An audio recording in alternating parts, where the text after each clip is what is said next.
مریم علیہ السلام کی پیدائش ہوئی ہے اور ان کی والدہ حنہ بنت فاقوس،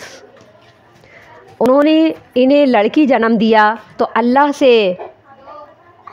اعتذار کرتے ہوئے کہنے لگیں کہ وَلَيْسَ الذَّكَرُ كَالْأُنثىٰ، اے اللہ اگرچہ میں نے منت مانی تھی بیٹے کی اور یہ بیٹی ہوئی، لیکن اللہ میں جانتی ہوں کہ بیٹے کی طرح بیٹی آپ کے گھر کی خدمت نہیں کر سکتی جیسے کہ بیٹا کرتا آپ کے دین کی خدمت، بیٹی اس طرح سے نہیں کر سکتی کیونکہ وَلَيْسَ الذَّكَرُ كَالْأُنثىٰ، کیونکہ بیٹی بیٹے کے بمقابل ہو ہی نہیں سکتی۔ وَإِنِّي سَمَّيْتُهَا مریم، میں نے چونکہ بیٹی پیدا ہوئی ہے اس لیے اس کا نام مریم رکھ دیا ہے۔ وَإِنِّي أُعِيذُهَا بِكَ، اور میں اسے تیری پناہ میں دیتی ہوں، وذریتہا، اور اس کی اولاد کو۔ حدیث کل بیان کی جا چکی، نبی صلی اللہ علیہ وسلم نے فرمایا، مسلم کی روایت ہے کہ جب بھی کوئی بچہ پیدا ہوتا ہے، آپ صلی اللہ علیہ وسلم نے فرمایا جب بھی کوئی بچہ پیدا ہوتا ہے تو شیطان اسے مس کرتا ہے اور اس کے مس کرنے کی وجہ سے بچہ چیختا ہے، سوائے دو بچوں کے شیطان نے ہر بچے کو مس کیا اور وہ اس کے مس کرنے سے چیخا ہے، سوائے دو لوگوں کے، ایک مریم علیہ السلام اور دوسرے ان کے بیٹے عیسیٰ علیہ السلام، کیونکہ ان کی والدہ نے مریم علیہ السلام کو بھی اللہ کی پناہ میں دیا اور ان کی وذریتہا، ان کی اولاد یعنی عیسیٰ علیہ السلام کو۔ تو حدیث میں ہے کہ صرف یہ دو بچے تھے جن کو چوکا نہیں لگا شیطان کی طرف سے، ورنہ ہر بچے کو چوکا لگتا ہے۔ فتقبلها ربها بقبول حسن وأنبتها نباتا حسنا وكفلها زكريا كلما دخل عليها زكريا المحراب وجد عندها رزقا قال يا مريم أنى لك هذا قالت هو من عند الله إن الله يرزق من يشاء بغير حساب۔ فتقبلها ربها بقبول، جب حنہ بنت فاقوس نے منت مانتے ہوئے اللہ سے اعتذار کرتے ہوئے کہا کہ اللہ میں نے یہ لڑکی بھی آپ کے لیے وقف کر دی ہے کیونکہ میں نے منت ہی مانی تھی، اب یہ لڑکی ہوئی ہے تو اللہ بس آپ اسے قبول کیجئے۔ فتقبلها ربها بقبول، تو قبول کیا اسے اس کے رب نے، بقبول حسن، بہت آسن طریقے سے قبول کرنا، وانبتها، اور ان کی پرورش کی، نباتا حسنا، بہت اچھے طریقے سے، وکفلها زکریا، اور کفالت کی اس کی زکریا علیہ السلام نے، زکریا علیہ السلام کو سونپ دیا اسے کفالت کے لیے۔ کلما دخل علیہا، جب کبھی داخل ہوتے زکریا علیہ السلام، زکریا المحراب، زکریا علیہ السلام جب بھی مریم علیہ السلام کے پاس محراب میں داخل ہوتے، وجد عندها رزقا، وہ ان کے پاس بہت سا رزق پاتے، قال، کہتے، یا مریم انا لکی ھذا، اے مریم یہ سب کچھ کہاں سے آیا؟ قالت، وہ یہ کہتی، ہوا من عند اللہ، یہ سب کچھ اللہ کی طرف سے آیا ہے۔ ان اللہ، بے شک اللہ تعالیٰ، یرزق من یشاء، رزق دیتا ہے جسے چاہتا ہے، بغیر حساب، بغیر حساب کتاب کے۔ فتقبلها ربها بقبول حسن، جب انہوں نے منت مانی تو اللہ نے ان کی منت کو بقبول حسن، بہت آسان طریقے سے قبول کیا۔ اور یہ کیسے پتہ چلا؟ حضرت حنہ بنت فاقوس نے خواب میں دیکھا کہ انہوں نے جب منت مانی تو انہیں خواب میں ہی بتایا گیا کہ اللہ نے تمہاری منت کو قبول کر لیا ہے، یعنی کہ یہ جو آپ نے بیٹی جنم دی ہے، اللہ نے آپ کی بیٹی کو بھی بیٹے کے قائم مقام کر کے اسے قبول کر لیا ہے۔ فتقبلها ربها بقبول، یعنی انہیں اس بات کی تاکید ہو گئی، اس بات کی بشارت مل گئی خواب کے ذریعے سے کہ اللہ نے آپ کی اس منت کو قبول کر لیا۔ اس دور میں ہوتا یہ تھا کہ اللہ کی خدمت کے لیے، بیت المقدس کی خدمت کے لیے صرف لڑکے قبول کیے جاتے تھے اور لڑکے ہی منت میں دیے جاتے تھے۔ تو جب انہوں نے لڑکی پیش کی تو یہ پہلی مرتبہ ایسا واقعہ ہوا، تو تمام علماء نے اس بات سے انکار کر دیا کہ ہم لڑکی کو اللہ کی خدمت کے لیے قبول نہیں کر سکتے۔ لیکن جیسے ہی انہوں نے اپنا خواب سنایا کہ مجھے خواب میں بتایا گیا ہے کہ اللہ نے قبول کر لیا، تو پھر تمام علماء نے اس بات پہ اتفاق کر لیا کہ ٹھیک ہے، لڑکی کو بیت المقدس کی خدمت کے لیے قبول کر لیا جائے گا۔ فتقبلها ربها بقبول حسن، اللہ نے بہت آسان طریقے سے انہیں قبول کیا، وانبتها نباتا حسنا، اور اللہ نے ان کی بہت اچھے طریقے سے پرورش کی۔ اور اللہ کی طرف اس کی پرورش کا یعنی کہ جو نسبت کی جا رہی ہے وہ اس لیے کی جا رہی ہے کیونکہ ان کی پرورش کے لیے خاص اہتمام کیا گیا تھا۔ علماء نے کہتے ہیں کہ اس دور کے جتنے بھی نیک صالح لوگ تھے وہاں کے، انہوں نے قرآن اندازی کی، اور قرآن اندازی کے ذریعے سے پھر ایک شخص کو منتخب کیا گیا جن کا نام زکریا علیہ السلام تھا۔ ان کو منتخب کر کے اور بہت اچھے طریقے سے ان کا رزق اللہ کی طرف سے آتا تھا، ان کی کفالت اللہ کی طرف سے ہوتی تھی، ان کے جتنے بھی یعنی کہ جو سامان عیش ہوتا تھا یہ سب اللہ کی طرف سے غیب کی طرف سے آیا کرتا تھا۔ اس لیے اللہ تعالیٰ کی طرف ان کی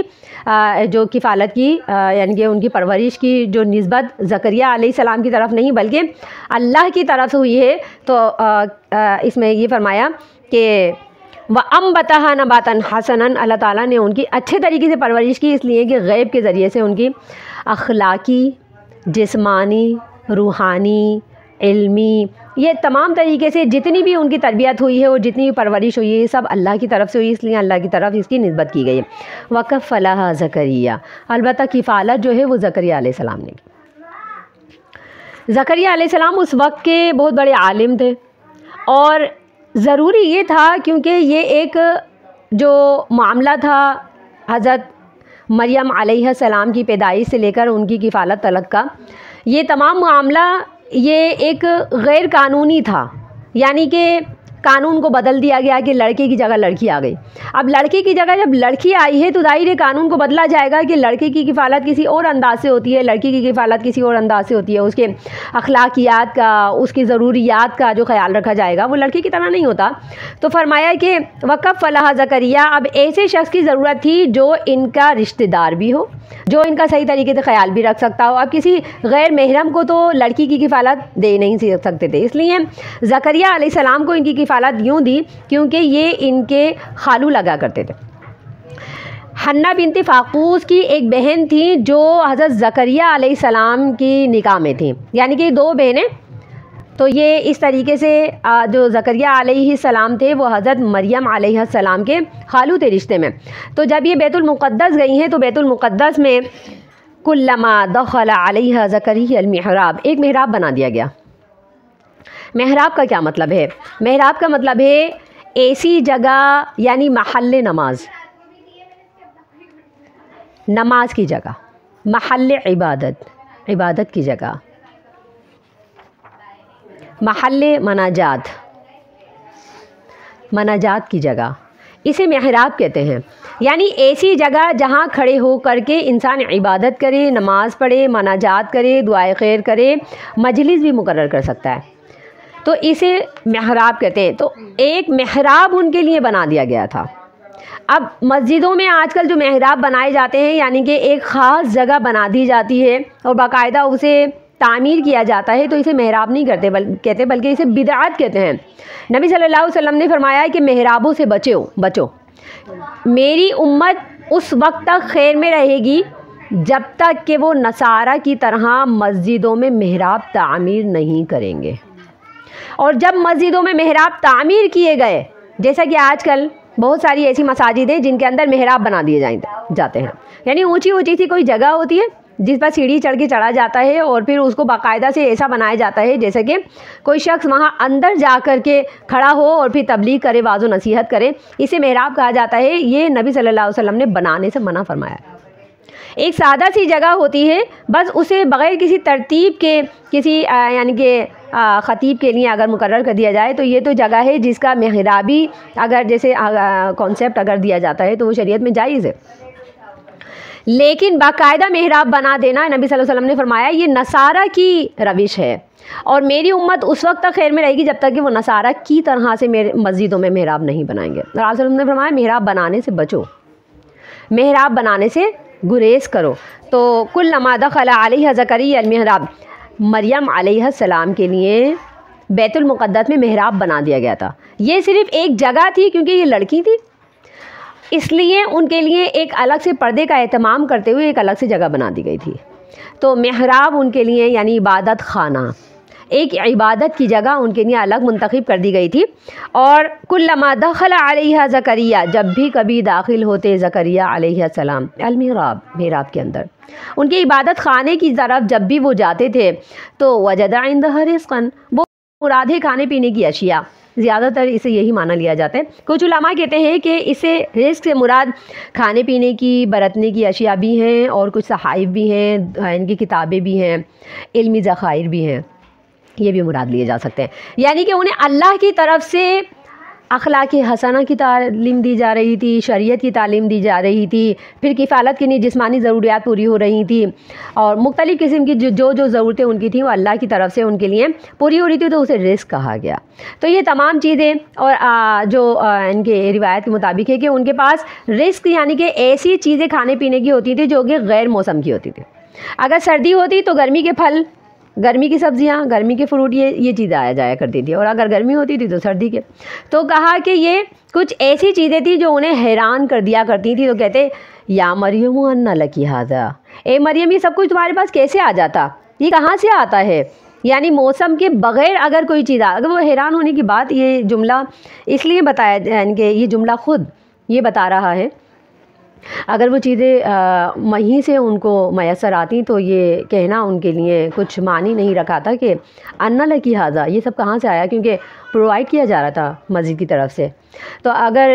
ان کو وہیں سے پرووائڈ کیا جا رہا تھا تو یہ سوال بے معنی ہو جاتا۔ انہوں نے حیران ہو کر پوچھا ہی اس لیے کہ یہ تو گرمی کا موسم ہے اور سردی میں کیسے آ گیا، یا یہ کہ سردی کے موسم میں گرمی کا سامان کیسے آ گیا۔ تو اس لیے وہ محراب میں جب داخل ہوتے تو ایک اچنبے کی بات دیکھتے اور تعجب میں آ کر کے کہتے ان لکی ھذا یہ سب کچھ تو غیر موسم کا پھل ہے، یہ تمہارے پاس کہاں سے آ گیا؟ قالت هو من عند اللہ، وہ یہ جواب دیتی ہیں کہ یہ اللہ کی طرف سے ہے۔ بالکل ایسا ہی جواب حضرت فاطمہ رضی اللہ عنہا نے نبی صلی اللہ علیہ وسلم کو ایک بار دیا، ان اللہ یرزق من یشاء بغیر حساب۔ وہ کہتی ہیں یہ سب کچھ اللہ کے پاس سے، اور اس بات کا یقین کرنے کے لیے وہ یہ آیت پڑھتی ہیں کہ بے شک اللہ تعالیٰ تو جسے چاہتا ہے بغیر حساب کے رزق دیتا ہے۔ حضرت فاطمہ رضی اللہ عنہ کا قصہ ہے کہ ایک مرتبہ نبی صلی اللہ علیہ وسلم حضرت فاطمہ رضی اللہ عنہ کے پاس گئے اور پوچھنے لگے کہ اے فاطمہ کیا کچھ کھانے کو ہے؟ تو حضرت فاطمہ رضی اللہ عنہ نے جواب دیا کہ ابا جان ابھی تو کچھ بھی کھانے کے لیے نہیں ہے۔ آپ صلی اللہ علیہ وسلم واپس لے اٹھ جاتے ہیں۔ اسی دورانیے میں آپ کی ایک خادمہ 2 روٹیاں اور کچھ سالن پلیٹ کے اندر رکھ کر کے حضرت فاطمہ کو ہبا کرتی ہیں اور وہ دے کر کے چلی جاتی ہیں۔ حضرت فاطمہ رضی اللہ عنہ اسے دیکھتی ہیں تو صرف 2 روٹیاں ہوتی ہیں، اور ابھی علی رضی اللہ عنہ نے بھی کھانا نہیں کھایا ہوتا اور گھر والوں نے بھی نہیں کھایا ہوتا، اور فاطمہ رضی اللہ عنہ نے بھی، تو وہ ان کے حساب سے ان کو ہبا کرتی ہیں۔ تو وہ اس پلیٹ کو ڈھک دیتی ہیں اور ڈھک کر کے نبی صلی اللہ علیہ وسلم کو پیغام پہنچاتی ہیں کہ ابا جان آ جائیے اور کھانے کے لیے آ گیا۔ جب نبی صلی اللہ علیہ وسلم آتے ہیں اور پوچھتے ہیں کہ کچھ کھانے کے لیے ہے تمہارے پاس، تو کہتی ہاں ہیں، اور جب وہ کھانے کے لیے اس پلیٹ کو اٹھاتی ہیں تو وہ کہتی ہیں کہ جیسے ہی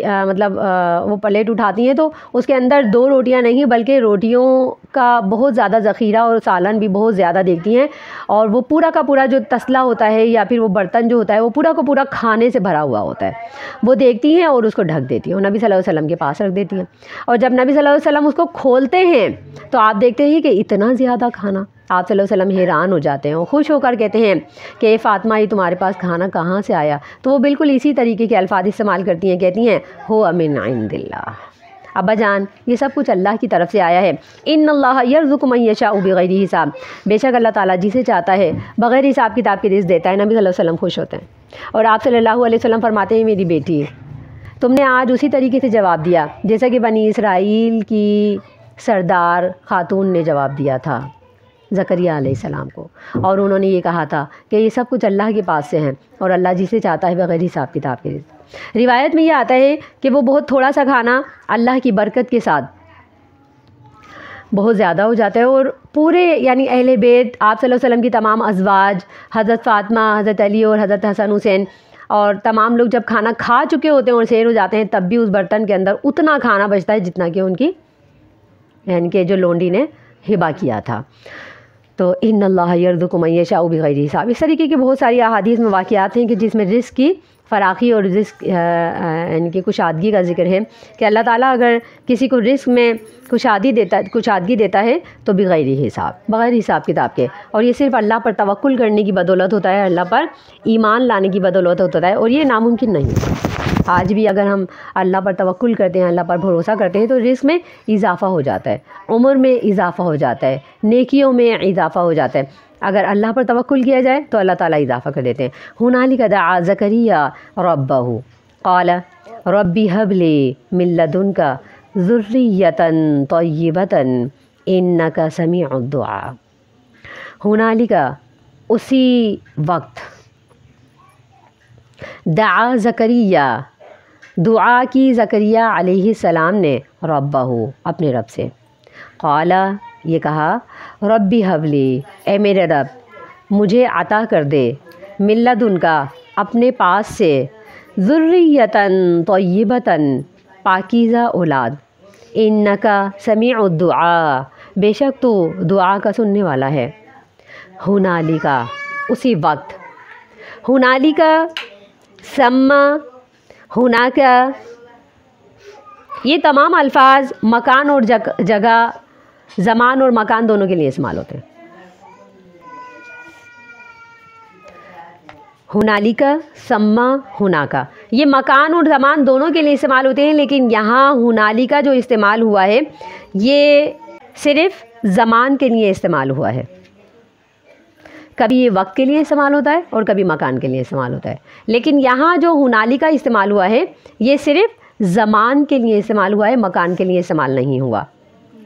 اس کا مطلب یہ ہوا ذالک الوقت دعا زکریا ربہ، ذالک الوقت دعا زکریا ربہ اسی وقت میں زکریا علیہ السلام نے دعا کی۔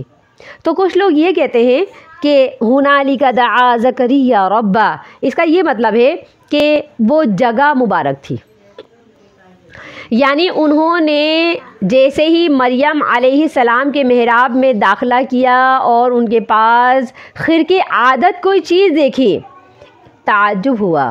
حیران ہوئے، انہیں ولیہ پایا، انہوں نے وہاں پر کچھ کرامات پائیں، تو جیسے ہی انہوں نے اس جگہ پر کرامات پائیں تو ہنالک دعا زکریا اسی جگہ پر کھڑے ہو کر کے انہیں اس کو تبرک سمجھتے ہوئے اس جگہ کو مبارک سمجھتے ہوئے انہوں نے وہاں پر دعا کی۔ بعض لوگ اس کی یہ تفسیر کرتے ہیں اور اس سے یہ کانسیپٹ لیتے ہیں کہ جس جگہ پر کوئی نیکی کی جاتی ہے وہ بذات خود جگہ مبارک ہو جاتی ہے اور وہ لوگوں کے لیے تبرک بن جاتی ہے، تو لوگوں کو وہاں جا کر کے دعا مانگنی چاہیے، اس جگہ کے توسط سے اللہ دعا قبول کرتا ہے۔ ایسی بہت ساری چیزیں جیسے کہ حضرت عمر رضی اللہ عنہ نے درخت کو ہٹوا دیا تھا جہاں پر بیت ہوئی تھی، اور اسی طریقے سے بہت ساری مسجدیں ایسی جہاں پر نبی صلی اللہ علیہ وسلم نے نماز پڑھی تھی اور نبی صلی اللہ علیہ وسلم کے بعد پھر اس کو